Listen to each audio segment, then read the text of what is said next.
And we'll do one more, and this one involves a square root, which has some domain restrictions.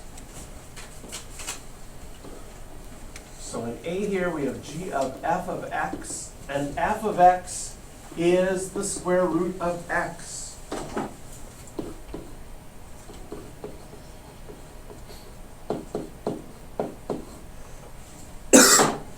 Which means at this moment, x has to be bigger than or equal to 0. Then, it says g of x, whatever you do to g of x, squares whatever you plug in. And if I square the square root, that just becomes x minus 4.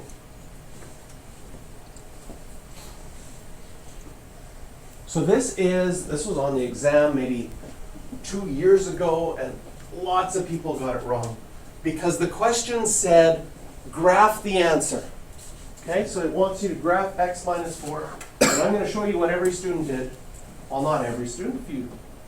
X minus 4, so y-intercept of minus 4. And we have an x-intercept of positive 4. I'll graph that line. And this wasn't right. Doesn't that look like x minus 4? Oh, maybe I didn't label, right? That's what you're thinking. No, even with labeling it, I would lose a mark on this one. Because there was a domain restriction early, even though there's no domain restriction in my final graph, I have to erase this part of the graph and only graph when x was bigger than or equal to 0. So I almost need to put a comma here and describe that as part of my answer.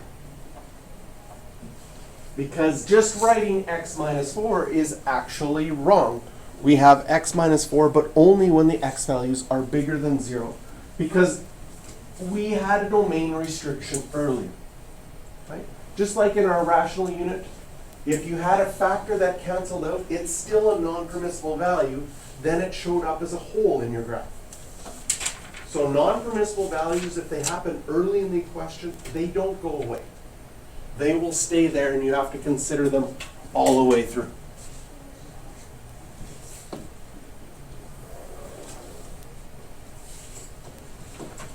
Part B, we're doing f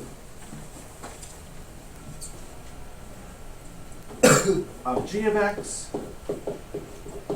G of x is x squared minus 4. No domain restrictions there. And then f says whatever you plug in, you square root it. So this is the square root of x squared minus 4.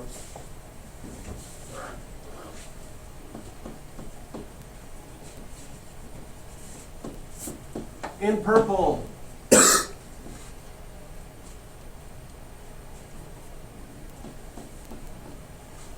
I am going to graph an x squared graph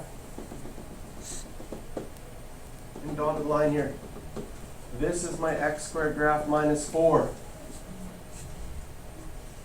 If I wanted to square root that, remember when you square root in a graph, wherever the y values are 0 and 1, those will stay the same. You'll be slightly above your curve there, between 0 and 1, and below your curve after. This is what the graph looks like. My domain goes from negative infinity to 2.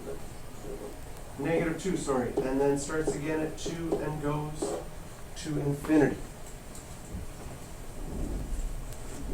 You could write it that way, or you could say x is less than or equal to negative 2, or x is bigger than or equal to 2.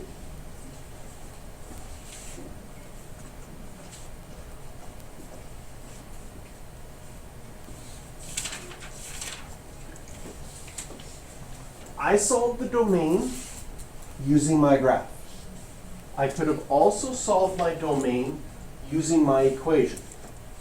What are we not allowed to square root? We're not allowed to square root negative numbers. So the inside, x squared minus 4, has to be greater than or equal to 0, which is exactly what we started with at the beginning of the getting started part. You went back to grade 11 and said, how did you solve inequalities? Well, you found out where it was equal to 0. You could factor this as a difference of squares and say it's equal to 0 at -2 and at 2. I could draw my number line with -2 and 2. And I could fill in these circles because they're actually allowed. And then I could do test points. If you plug in 0, -4 is not greater than or equal to 0. That's false. If you plug in -3, that's true. If you plug in +3, it's true. And you can get your domain from solving the inequality as well.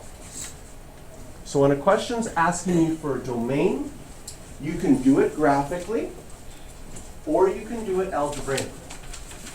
In this case, algebraically, the inside of your square root has to be bigger than or equal to 0, and then you could solve from there.